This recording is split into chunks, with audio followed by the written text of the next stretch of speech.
Hello, my name is Russell Myers, independent for U.S. President for 2024. Well, grab your popcorn because this just keeps on getting worse. All right, so the Kamala Harris housing policy. Let's start with this, okay? Let me go here. Okay, so this is from ABC News. As you can see, I always credit my sources. All right, so what they say is when Vice President Kamala Harris unveils her economic policies in Raleigh, North Carolina on Friday, it will include a policy to provide up to $25,000 in down payment support for first-time home buyers, according to a campaign official. The campaign is vowing that during its term, the Harris-Walz administration would provide working families who have paid their rent on time for 2 years and are buying their first home up to $25,000 in down payment assistance, with more generous support for first-generation homeowners. We're going to get to that. All right, and a statement obtained by ABC News, the campaign says, many Americans work hard at their jobs, save and pay their rent on time month after month, but they can't save enough after paying their rent and other bills to save for a down payment, denying them a shot at owning a home and building wealth. As the Harris-Walz plan starts to expand the supply of entry-level homes, which they don't explain how this is supposed to happen, they will, during their first term, provide working families who have paid their rent on time for 2 years and are buying their first home up to $25,000 in down payment assistance, with more generous support for first-generation homeowners. The Biden-Harris administration proposed providing $25,000 in down payment assistance for $400,000 first-generation home buyers or home buyers whose parents don't own a home. First-generation doesn't mean just home buyers whose parents don't own a home but have never owned a home, such as I used to have a home. So my daughter would not be available, would not be eligible for this. All right, and a $10,000 tax credit for first-time home buyers. So $10,000 if your parents have ever owned a home, and $25,000 if your parents never owned a home. Okay, so I'm going to get to some of this. All right. First of all, $25,000 times $400,000. That comes up to $10 billion. All right. All right, so I'm just going to just cut that part off here. All right, so this is all about a statement released by the campaign. But I want to go to something else. If you go to Google search Kamala Harris for president, here is her website. So I want you to go here, and I want to show you something. Well, donations. You see anything about policies here? Meet Kamala Harris. Meet Tim Walz. None of that includes any policies. Meet. Okay, go down here.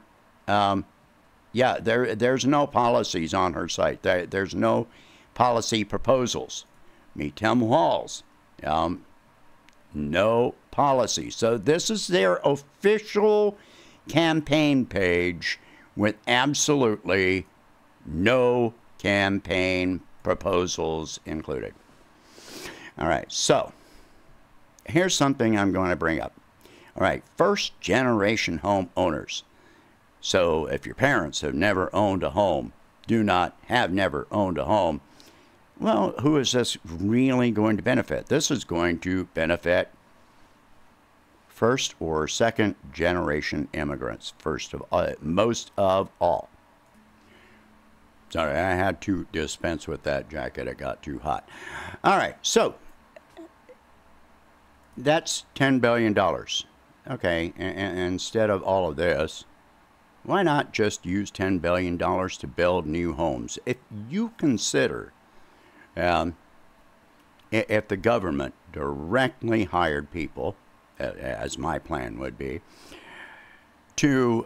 as federal employees to build new homes across the country, if they spent directly $100,000 on new homes, let's see, 100,000. Excuse me. Let me. No. All right, $10 billion.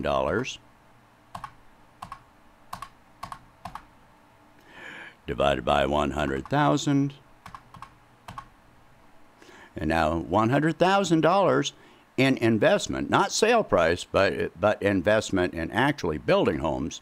You would build 100,000 new homes. And that would bring down housing prices across the board. Her plan, it will increase. This will cause a housing bubble and increase the cost of housing. Do you understand this? Okay, and this assistance is for people that, okay, they have paid their rent on time but unable to save up a down payment. Okay, their rent history is an advantage, but would they be able to maintain the mortgage on new houses with housing prices going up as a result of this policy? No, this would result in a housing bubble, increase the cost of housing across the country. So this is a disaster. All right, what does Trump have to say about housing? Well, his idea is tax breaks, tax breaks, tax breaks. We've already got a $34 trillion federal debt, tax breaks, subsidies, and he wants to open up federal lands for development. Oh yeah, let's just destroy the national park system and the environment. Yeah, great idea there. His idea is also, if you go to his website, you can check this out. Yeah, it's all about deregulation, tax breaks, rezoning.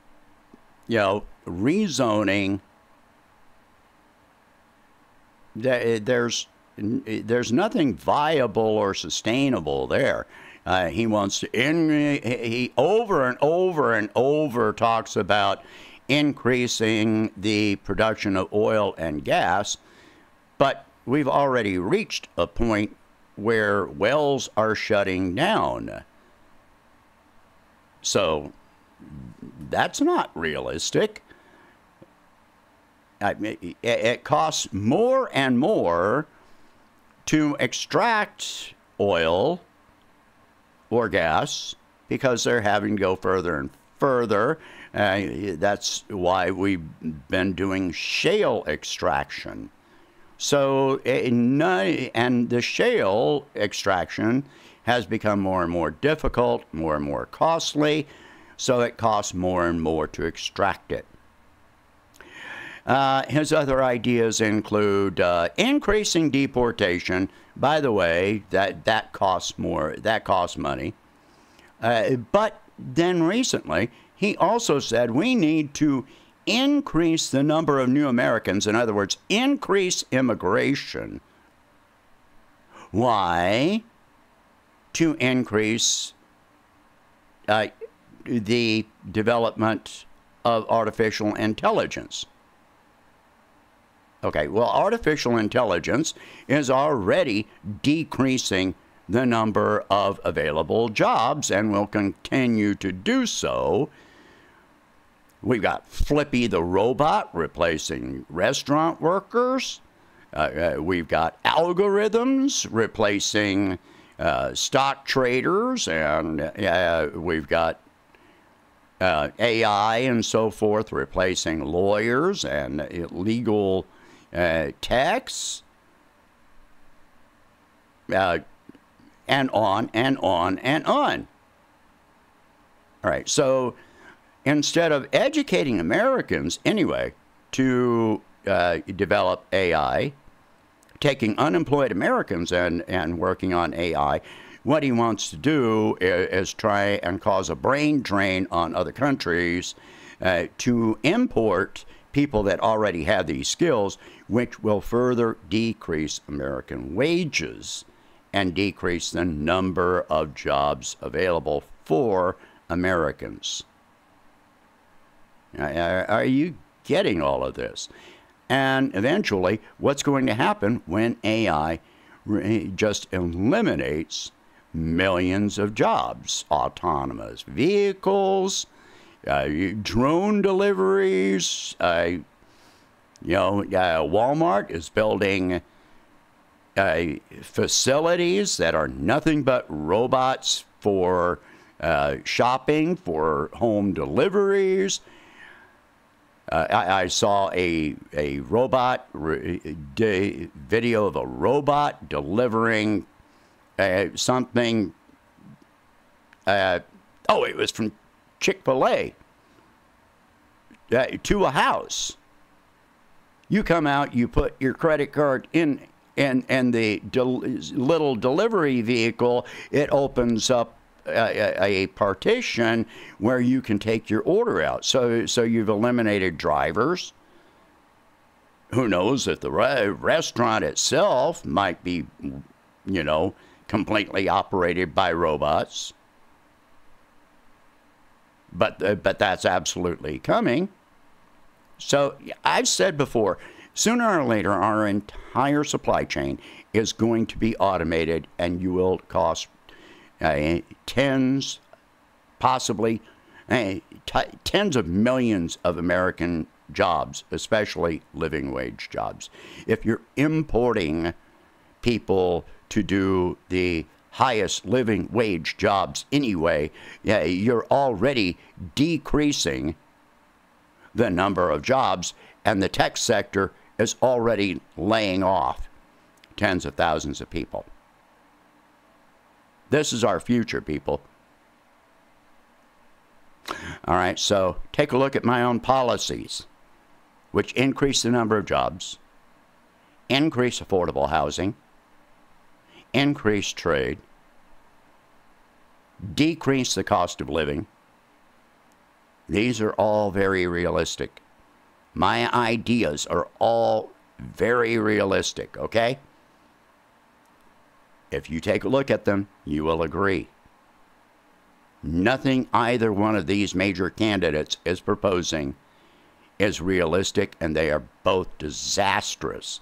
It doesn't matter which, if either of the major candidates get elected, we are in for absolute collapse. Share this video. Talk about these subjects far and wide. Think about it. Look into it yourself. Apply your critical thinking. All right? So if you can afford it, donate whatever you can to help expand this campaign. And I will catch you in the next one. Thank you for watching. Hope you have a good day.